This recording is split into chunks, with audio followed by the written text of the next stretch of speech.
They call me cigarette. Okay, let me keep reading. I do not believe that we Jews are powerful enough to threaten your way of life seriously. We are only powerful enough to irritate, to disturb your conscience, and to break here and there the rhythmic rush of your ideas. We irritate you as a sardonic and humorless adult irritates. Okay. Uh, Okay.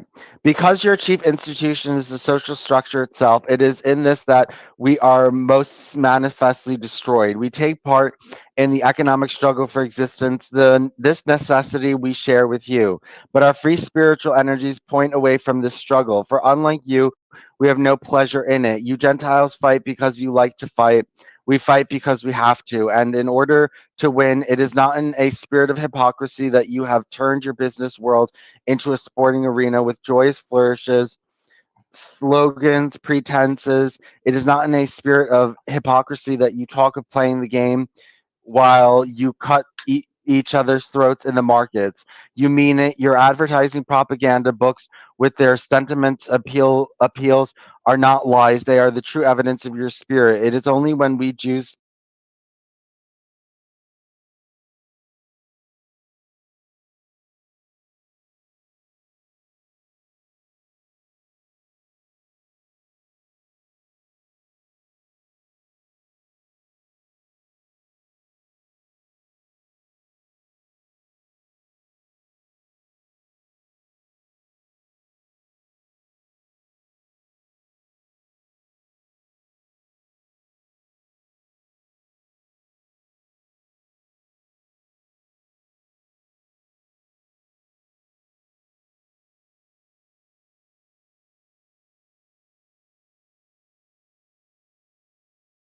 to use these methods that there's hypocrisy, for we see starkly through your life illusions, yet we are forced to use them in self defense.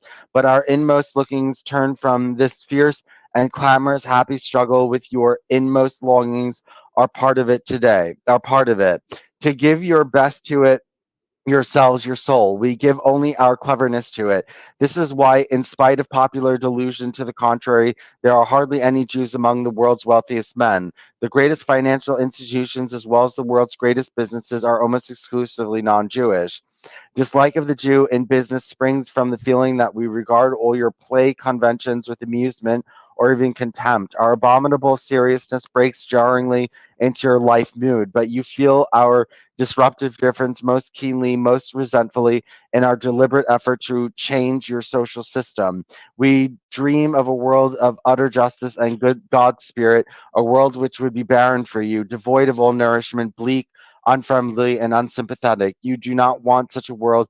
You are unapt for it. See in the dazzling lights of your desires and needs our ideals repellently morose. We do no wrong to thrust these ideals upon you who are not for justice or peace but for play living.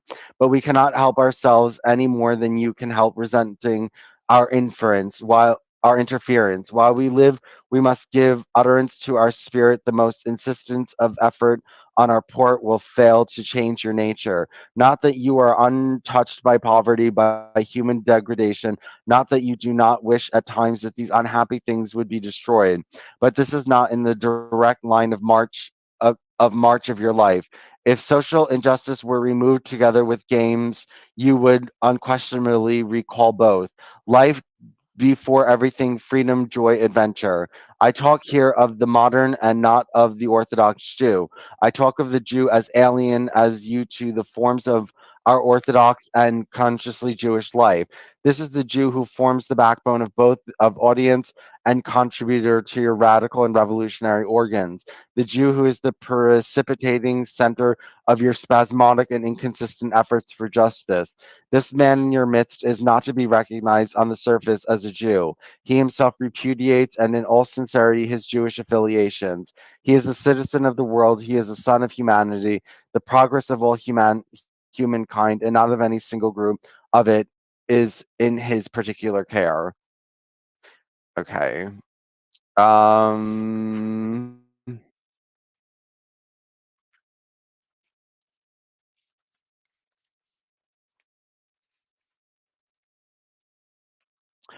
It is this Jew that liberals among you will point to refute my thesis, and it is precisely this Jew who best illustrates its truth. The unbelieving and radical Jew is a different from the radical Gentiles, the Orthodox Jew from the reactionary Gentile. The cosmopolitanism of radical Jews springs from his feeling, shared by Orthodox Jews, that there is no difference between Gentile and between Jew and Gentile. You are all pretty much alike. No, that blah, blah, blah. The cosmopolitanism of the radical Jew springs from the feeling shared by Orthodox Jew that there is no difference between Gentile and Gentile. You are all pretty much alike. Then why this fussing and fretting and fighting? The Jew is not a cosmopolitan in your sense. He is not one who feels keenly the difference between national and nation and overrides it. For him, as for the Orthodox Jew, a single temper runs through all of you, whatever your national divisions. The radical Jew, like the Orthodox Jew, is a cosmopolitan in a sense which must be irritating to you, for he does not even understand why you make such a fuss about the most obvious of facts, that you are all alike. The Jew is altogether too much of a cosmopolitan, even for your internationalists. Nor in the handful of you who, against the desires and instincts of mass of you, proclaim social justice as the life aim, is the Jew any more truly at home, at one with his milieu than the older time. Jew in his world. Our very radicalism is of a different temper. Our spurs a natural instinct. We do not have to uproot something in ourselves to become radicals, dreamers of social justice. We are by this instinct. We do not see it as something revolutionary at all. It is tacit with us. But you, it is an effort and a wrench. Your very ancestry cries out against it in your blood, and you become silly and enthusiastic about it with flag waving and shouting and battle hymns and all the regular game psychology proper to your world and way of life. Even of this you make a play. Okay, little break. We have about 2 pages left. So what do you think that was all about? Well, I mean, he's just trying to say that even radical liberal Jews are different from Gentiles, and even radical liberal Jews view all Gentiles as the same. That a Gentile's a Gentile's a Gentile. And there's just a general way to deal with us, and we behave in a general way. Well, you can easily make all kinds of generalizations about different people, and then you meet one of the people you generalize about, and then you make exceptions because you think maybe this person, whether they be Jew or Gentile or male or female or whatever it is, you'll think they're special and atypical. Yet at other times you'll think, oh, they're just typical this and typical that. So, I'm afraid people are double-minded. They most of the time they are neurotic. They can't resolve their own the internal contradictions of their beliefs, basically. And even religious people, they have these contradictions. So you say, well, if you believe in God and blah, and then he, gave you laws, why are you so enthralled to liberal democracy? And they go, oh, and they can't even explain themselves. And a lot of religious people go against their own religions, own religious principles, don't you find? I mean, Jews do, Gentiles do.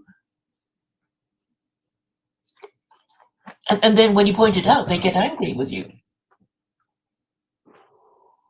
And that is common with all of humanity.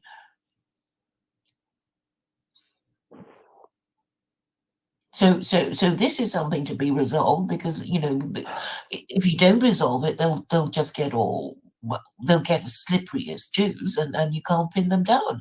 You can't get them to declare their principles. You can't make them stick to the rules, which they will keep changing, and that means they will keep covering up their mistakes. And then pretend that we drew a line under that, and we're not no longer going to do it anymore. It was wrong, and then they do it again. I mean, wouldn't it be great to diagnose a problem? I mean, the reason why I keep going on about idolatry is that all these supposedly believing Jews and Muslims are guilty of hidden idolatry. They don't do what they're supposed to do. They're always using, irrational and irrelevant reasons to say, oh, we don't do this anymore, or it is right that we don't obey this law anymore because times have changed and we live under, whatever crazy crap reason that they give.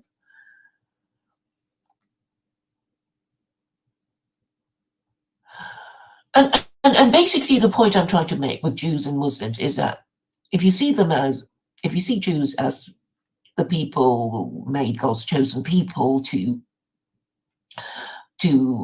set and uphold standards, then they should obviously be martyring themselves, under Christianity. Or okay, so they're afraid.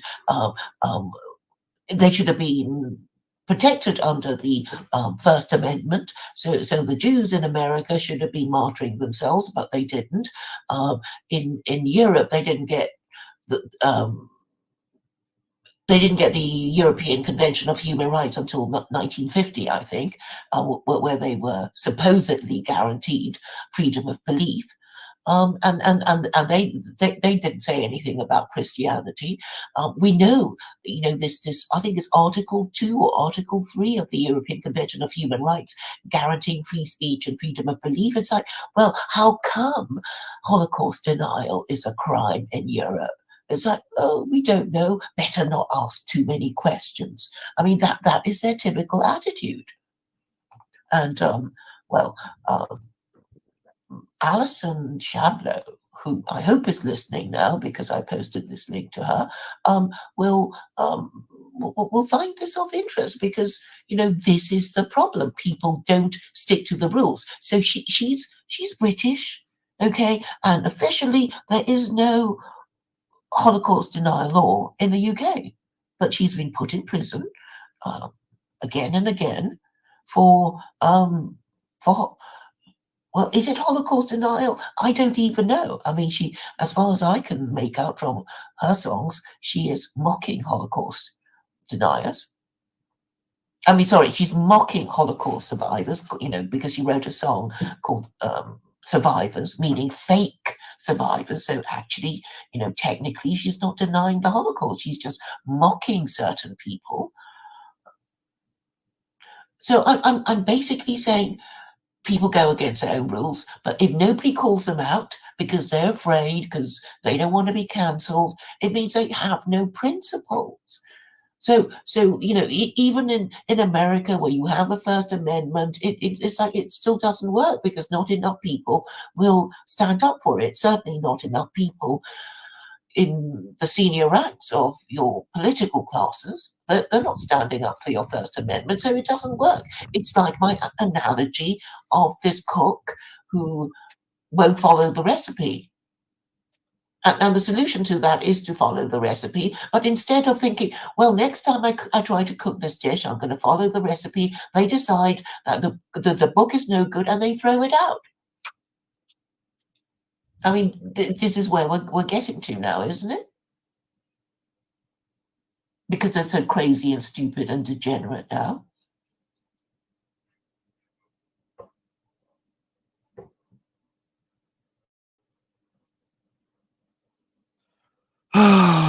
What time is it? Oh God, Claire, I don't know. There's no hope for these people. No, but we can make the point. I was saying to you yesterday that the best way of shaming these, white nationalists and people like that who think, that they can just, because of their numbers, just ignore us is to say, these are the only people who can put it right. A woman, non-white, not born in the West, and you. I mean, where are the heterosexual, white nationalists? Nowhere to be found. Still promoting stupid Christian nationalism on GAM. still going on about race being their religion when it's so obvious. And in Israel, it's not working even for the Jews, because these Jews do not agree with each other about which God to worship. The secular Jews want to continue worshipping liberal democracy, even though they know what liberal democracy has done to them. And oh yes, and the other thing is Carol, who this Muslim, this white American Muslim woman. She's actually not going the whole hog. So she's obviously really she's kind of white nationalist, really. I mean, she always says, they've got to go home. These Muslims who've come to America, because they hate America. They hate white Americans. They've got to go, and she repeats that again and again. And I'm saying, look, the only way you can even get anything done is to have a one-party state. And she goes, no, no, no, no, you're a commie, basically. And I'm saying it's not just me saying that, it's George Washington saying that, warning against political parties. And she was saying, yeah, it's Washington, he's not the holy of holies, he's not, it's like, who cares? George Washington. And I thought, well, I mean, isn't that blasphemy for an American who believes in, truth, in justice in the American way? Obviously, she doesn't care. And I said, there is a verse in the Quran that warns Muslims not to divide they call religion. I mean, I'm saying, basically your political ideology into sects. And this means having, different parties representing different political ideologies, which is a crazy system. And it's like, she's a Muslim. The Quran warns against that. George Washington warns against having political parties, but, she still wants more liberal democracy in California, because apparently the commies would take over if America had a one-party state. And then I said, look, it's not just the commies who have a one-party state. If, you have to be fair to the fascists, to the Nazis. They had a one-party state too. And also, America was a one-party state under the Federalist Party for, I think it was 12 or 18 years. I forget which now. So you can't just say that it's only communists who have a one-party state. And it's like, oh, yeah, all right, whatever. And she just carries on. So, maybe there is no helping people, even if they, convert to the religion. They just won't follow the rules, because really, it's just what Carol prefers and thinks right, and she has elevated herself above George Washington and also above the Quran, because she is guilty of hidden idolatry. And hidden idolatry is well, maybe it's subconscious. It's sort of like, basically it's saying, I worship my own opinions, and if I feel like this, then everybody else is wrong. And and the reasons that they give is usually crap reasons. They're irrational, they're irrelevant, but they still want to have their own way. And this is the problem with Carol, white Muslim woman, who basically kind of goes as white nationalist.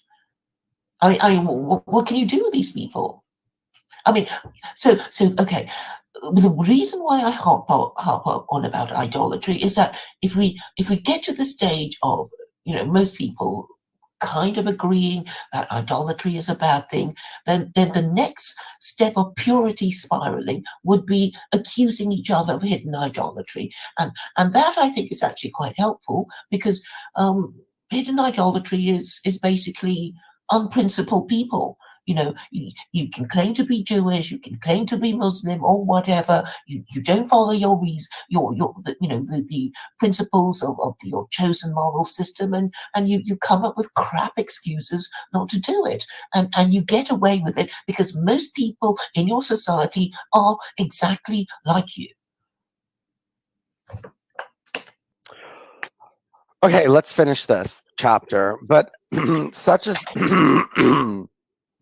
But such as these radical and international movements are, the modern Jew, the best and most thoughtful modern Jew that is nearer to them than to anything else in your world. He is the only true socialist and cosmopolitan, but in such a true and tacit sense that he is completely distinguished from all of you. It is one of the many vital paradoxes, a thing illogical and yet true to life. It is our very cosmopolitanism that gives us our national character, because we are the only ones who are cosmopolitan by instinct rather than by argument. We remain forever ourselves. In everything, we are destroyers, even in the instruments of destruction to which we turn to for relief. The very socialism and internationalism through which our choked spirit seeks utterance, which seems to threaten our way of life, are alien to our spiritual demands and needs. Your socialists and internationalists are not serious. The charm of these movements, the attention such as it is, which they exercise, is only in their struggle. It is the fight with which draws you, your Gentile radicals, and indeed, it is only as long as there is an element of adventure in being a radical that the radical movement retains any individuality, and it is and it is only in the fierce period of early combat that you welcome us Jews as allies.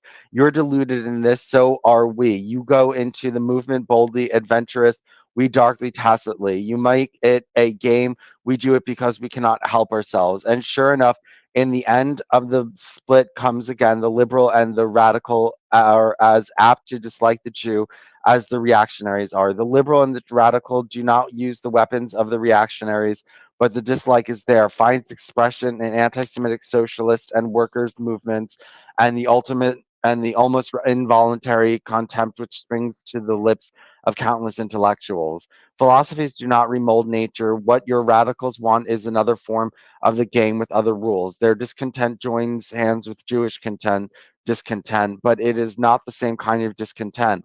A little distance down the road, the way parts forever. The Jewish radicals will turn from your social movements. He will discover his mistake. He will discover that nothing can bridge the gulf between you and us. He will discover that the spiritual satisfaction which is through the which he thought would find in social revolution is not to be purchased from you. I believe the movement has already started the gradual cession of the Jewish radicals, their realization that your radicalism is of the same essential stuff as your conservatism, the disillusionment he has set in. A century of partial tolerance gave us Jews access to your world.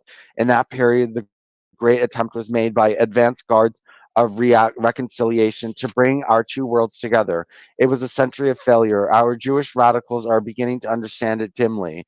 We Jews, we the destroyers, will remain the destroyers forever. Nothing that you will do will meet our needs and demands. Okay, here's the quote that's famous. We Jews, we the destroyers, will remain the destroyers forever. Nothing that you will do will meet our needs and demands. We will be forever destroyers because we need a world of our own. That's the famous quote. A God world which is not in your nature to build. Oh, they always leave out that part. A God world which is not in your nature to build. That's the rest of the sentence, and they always leave it out. I wonder why the anti-Semites leave that out. Beyond all Sorry, say, can you temporary say that alliance. again? Sorry, Okay, they left out what? they left out. Okay, we will forever destroy because we need a world of our own, and that's where they always stop it. And the rest of the sentence is a God world which is not in your nature to build. So it's implicitly condemning idolatry, yes? Maybe. Yeah, I mean, well, a God world which you are not in your nature able to build. Um, I wonder why they leave that out. Hold on, we're like two sentences away. Beyond a temporary alliances with this or that faction lies the ultimate split in nature and destiny, the enmity between the game and God. But those of us who fail to understand that truth will always be found in alliance with your rebellious factions until disillusionment comes. The wretched fate which scattered us through your midst has thrust the unwelcome role upon us. What an unwelcome role. Um, that those of us who fail to understand that truth will always be found in alliance with your rebellious factions until the disillusionment comes. Beyond all temporary alliance with this or the factions lies the ultimate split in nature and destiny, the enmity between the game and God. Between the game and I know, like again, Gentiles are sporting morality and all this other kind of stuff, which is not 100% bad, but it does have its downfalls. So we might as well just, take on the virtues of the Jews. And Conops is much, much too shallow to understand taking on the virtues of the Jews. He would never be able to. So, Well, he's descended from a long line of idolaters, and this is what is necessary for Westerners to understand, that Christianity is idolatry. And it's so easy to make the point. I don't want to be the only one making it, obviously, but you agree already, don't you? what? That Christianity is idolatry. Yeah, of course it's idolatry. You can't worship a man as God. That's ridiculous. But it's kind of difficult for all these people to accept, because they'll keep denying it, right? Even now they deny it. And it is the falling fence that I keep talking about, that it's just stupid that these Jews and these Muslims are not pushing at it, because they're still scared, which means that they only pretend to be Jews and Muslims because they're cowards and they're still afraid of their Christian overlords. And really, if they're supposed to believe in everything they're supposed to believe in, they should only be afraid of God, not not anyone else. And they should, in order to please God, they would have to follow their principles that they claim they have, but they don't. So I guess God, if he exists, is pretty mad at them too, because they're guilty of hidden idolatry, like Carol. Well, hidden idolatry is not a crime, so. No, I know. I mean, there's nothing you can do except expose it and say, why aren't you following the principles that you claim to have? And then they all go quiet and leave the room or whatever. And then they're guilty of hidden idolatry. And therefore you don't trust these unprincipled people who are shifty and or secretive and won't give you proper reasons. Or or the reasons that they're given are obviously not reasonable, or are obviously irrational and irrelevant. I mean, it's quite easy to expose them, is what I'm trying to say.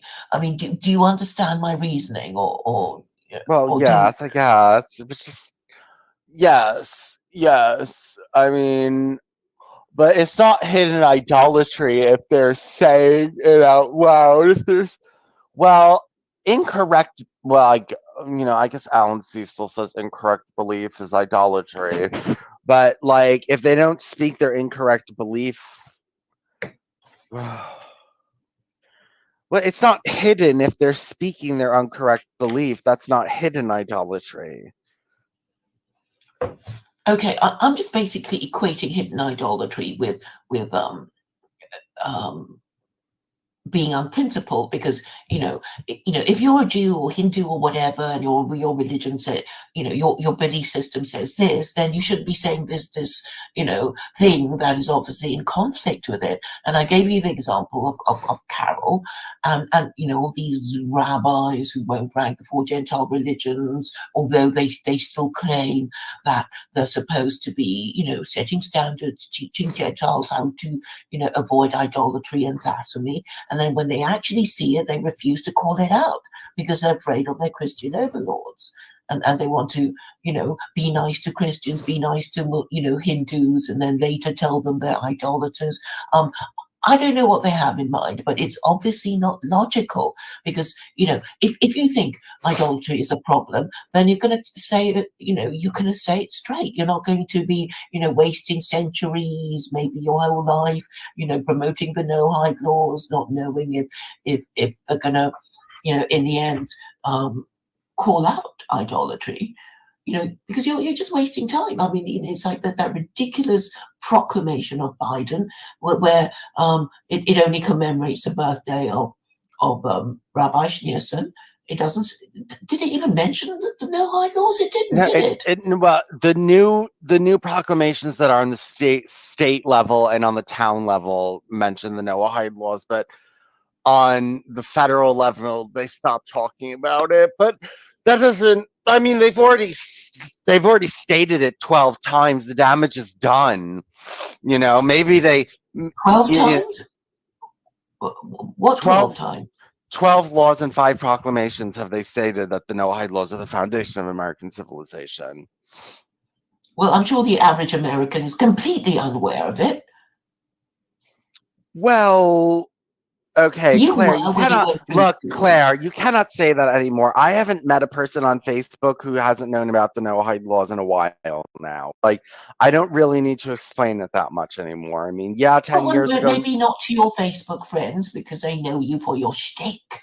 But No, these are people maybe. that are not my Facebook friends. Like, if somebody comments on a comment or something, and I mention Noahide law, then a lot of people know what I'm talking about. I don't oftentimes, more times than not, I don't have to explain that. It's a lot more widespread than you would like it to be, Claire.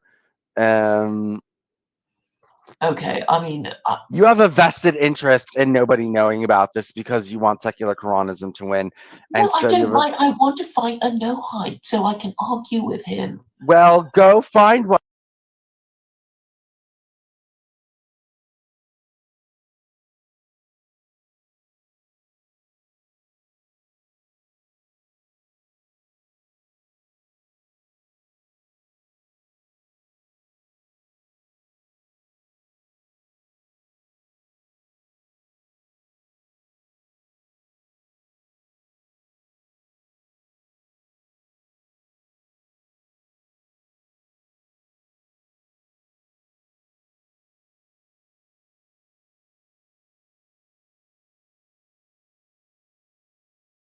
And I'm not going to go searching for one for you. You put it on me to go look for one for you. Because you know, well, I assume you know them and how they No, I operate. And don't. I don't know them. They don't okay, talk to I'm, me. I'm not going to bother you anymore about them. But my impression is that they're a bit stupid. And anyway, I don't need to talk to them that much because really, my agenda is basically to remind Jews that they're guilty of hidden idolatry, and also Muslims who refuse to support Yeah. secular Quranism. So that's my agenda. Well, But I'm just explaining to you how it operates, psychologically, subconsciously. So just to finish my point, really, that okay, if you imagine God to actually be an idol, and then you have this sort of hidden idol that you really worship, which is kind of obscures your view of the real idol you should be worshipping, that would be hidden idolatry. So while these Muslims claim to be wanting to obey the laws of God, really what they want to do is obey the liberal. They want to worship liberal democracy or feminism, and pretend that God approves of liberal democracy and feminism, or some variation of this. That's what I'm trying to explain about how it operates psychologically on the person guilty of hidden idolatry.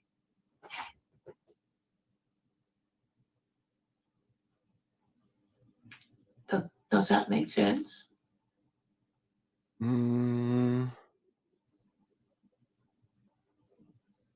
I don't know, Claire. Just You don't think I didn't explain it properly? You don't say it one understand? more time. Say it one more time. Okay. If you imagine the Abrahamic God to be this, well, you're supposed to worship him if you believe in him, right? And then hidden idolatry, your hidden idol is basically this conceptual idol that is actually in conflict with the principles of your religion, but for some reason or other, it just is bigger, in your view. from your perspective than really the rules you're actually supposed to be obeying. So I mean that's a reason why Jews, I guess, they don't want to be kicked out. They want to do business with the Christians during medieval times. So they pretended it was okay for Christians to be Christians. Because they didn't want to be saying, "Oh, we think you're idolaters," and actually this means that we can't agree to any contract with you guys because you're idolaters and we're supposed to avoid you. So we won't. And then if they said that, then they'd probably be kicked out, or if not, at least lose business opportunities. So they didn't. So they pretended that Christianity was okay, and what we have now is a result of these Jews diluting their principles, salami slicing all their principles away until basically, well, I don't, do they even have any principles anymore? But anyway, the only principle that Jews ought to have to distinguish themselves from anyone else is to say, we hate idolatry. And that's why we wanted Jesus to be executed, because he said that his papa was God, and that's why we hate him. I mean, they could be saying that, but they won't. So they're not fit for the purpose for which God made them as chosen people. And if you want to understand the situation anymore, better, I could say, well, God, having made Jews his chosen people and seeing that they were unfit for purpose, he sent Muslims as their auxiliaries to help them, and still they won't do it. And anyway, the Muslims are useless because, I say chapter 18, verse 4, you are commanded to admonish those who claim that God has begotten a son. And, they can't deny the existence of the verse. What do they say? And I also, these Islamic scholars, when was the last time any Muslim national leader ever asked the Pope or the Archbishop of Canterbury how Christianity is not idolatry, or how Jesus is God, and they can't think of a single time. It's not on record. And I say, well, you could remedy this omission by tweeting at the Pope and Archbishop of Canterbury. It's so easy on Twitter. And ask them how Jesus is God and how Christianity is not idolatry. And they won't do it. They won't do it. Yeah, because they're scared. Yes. So they're actually afraid of the Pope on Twitter, the Archbishop of Canterbury on Twitter.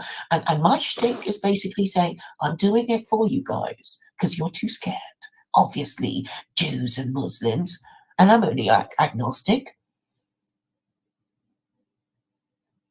And in this way, I assert a higher status than them. Well, I think that you need to gather together all of the Islamic documents that say that the Trinity is idolatry and put them all in one place and just show it, because that would be a lot more effective than just saying it yourself. I mean, there must be The Muslim. Athanasian Creed. I keep telling you. No, there must be Muslim commentaries on the Trinity. No.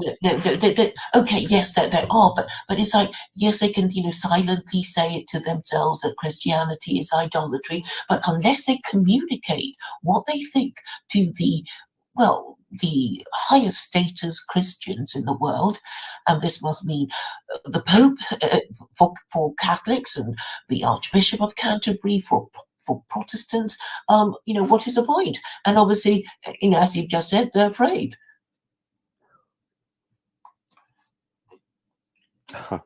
And that is why they are cursed by God. This is my narrative. This could be our narrative, Vincent, because you've already gone the whole hog. You've already said, that you think Christianity is idolatry. Well, yes, I do. You've already done it. I mean, it's not like, oh, this thing you don't want to do. It's like you've already done it. And this is how we are going to assert status over these Orthodox rabbis and these Islamic scholars who are too scared to do it. We've done it so many times already. Whatever. Yeah, no, they're not going to do it. I don't see why the Muslims are in a better position than the Jews, in spreading Sharia rather than Noahide law, because they're also cowards. So they can be condemned and called out for their cowardice. And well, I'm just saying, if God exists, then he's going to punish the world with World War III for all this idolatry of the Christians and the hidden idolatry of these Jews and Muslims. And the humiliation for these Jews and Muslims and Christians is having to take the correction from us.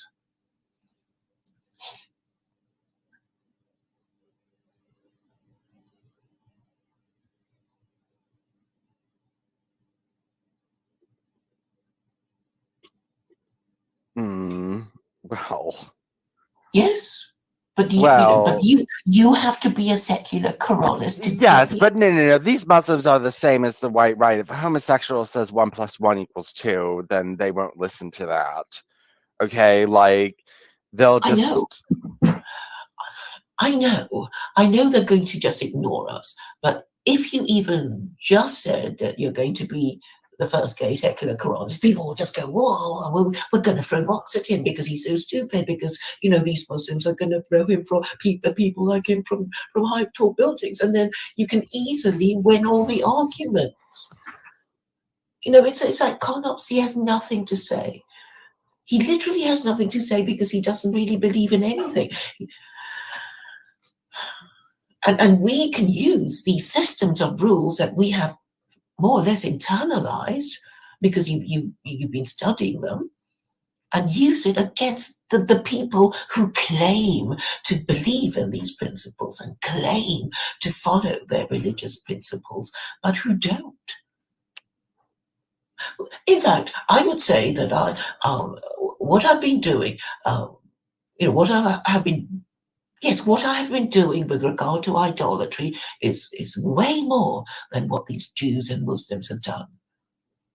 All they can say is, no, we mustn't do it, and we must stop people from drawing, pictures of things in our mosques and not show them. And it's like, yeah, they haven't really explained it properly, and neither have the Jews, because they're afraid of Christians. We can expose the emissions of these ancient religious groups just using reason and truth. And the Well, record I'll do Quranic Noahidism. I don't mind that, which I think is very interesting. A very interesting concept. It just. I want to know how much they overlap. I mean, I have to see what does the Quran have to add to Noahidism. I mean, I know there's these contract and marriage laws and stuff like that, but I don't necessarily know that that's not already in halakha. Well, I mean, the difference, I mean, that was what you were talking about is like, well, Islam doesn't execute idolaters and blasphemers, right? I mean, that's well, it's not hardcore enough. Isn't that your position? Well, yes, it's not hardcore enough, and I guess it would be Islam. You have to follow the Noahide laws. It would be Quranic Noahidism. That's it, is what it'll be, and we'll see how the Muslims deal with that because it would be harsher on Christians, right? There's no people of the book. But Islam itself is idolatry because you're not allowed to invent a new religion. Well, Muslims would say that we didn't invent a new religion. We're taking our instructions from the Abrahamic God. Allah is the Abrahamic God, and He revealed the Quran through the Prophet Muhammad, and we're following the laws of God in the Quran. That's going to be their standard response. And it's like, we don't care if the Jews don't think that our revelation,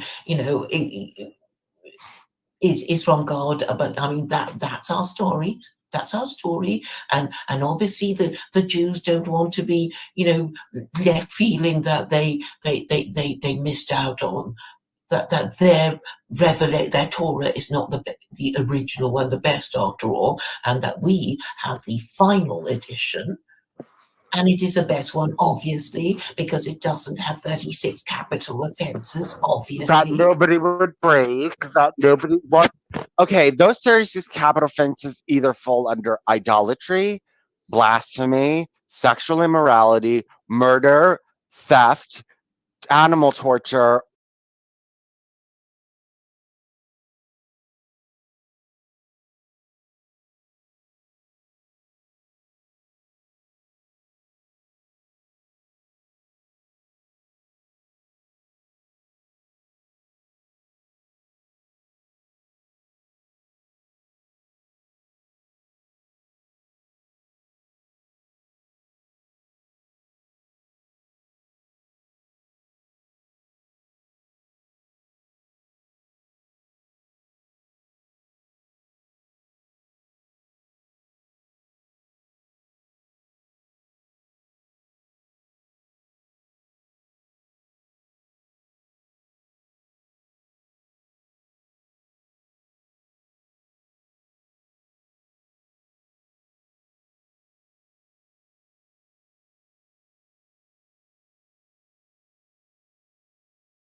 or injustice. So, which of those seven categories are people going to be breaking under the 36 capital offenses? I don't actually understand your question.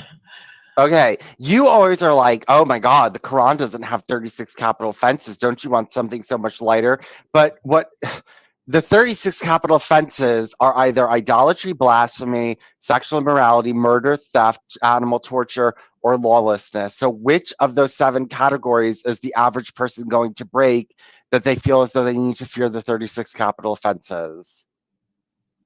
Well, I guess adulterers and sodomites like you. Well, I mean, they're not the majority. So, like, we're talking about people that, Okay, well, Christians would think, oh, well, if they're going to call us idolaters, we should fear for our lives. yeah, but they're not going to tell Christians they're idolaters now. It's not the time. Yeah, but my narrative is that the reason why we are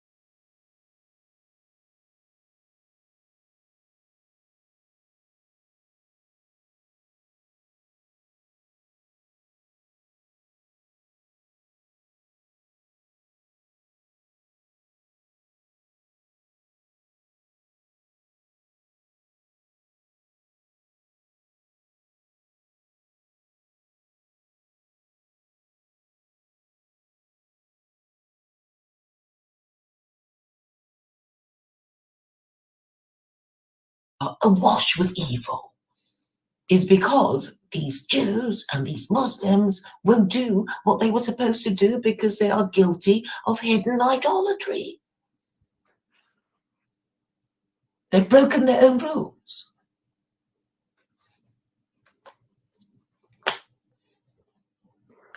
And it would be perfect that it is us two who say that, because obviously, these Jews will, better not say anything, we just keep still, maybe they won't notice and forget about it.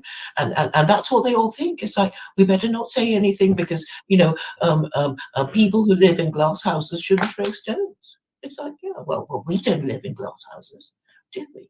We're just, well, you're agnostic, I'm agnostic. We just understand their respective narratives and their rule system, and we get it about idolatry, and we're prepared to define it and to yeah, we're prepared to go with the logic of their narrative, which is that God forbids idolatry and blasphemy. And which they seem to have forgotten, these Orthodox Jews and these Muslims, because they still won't question Christianity.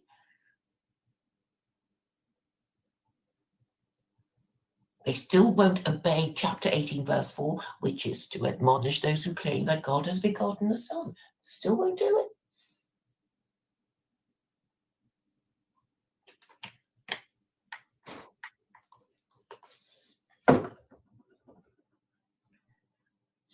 And if you do it on Muslim platforms, I think you'll cause quite a sensation.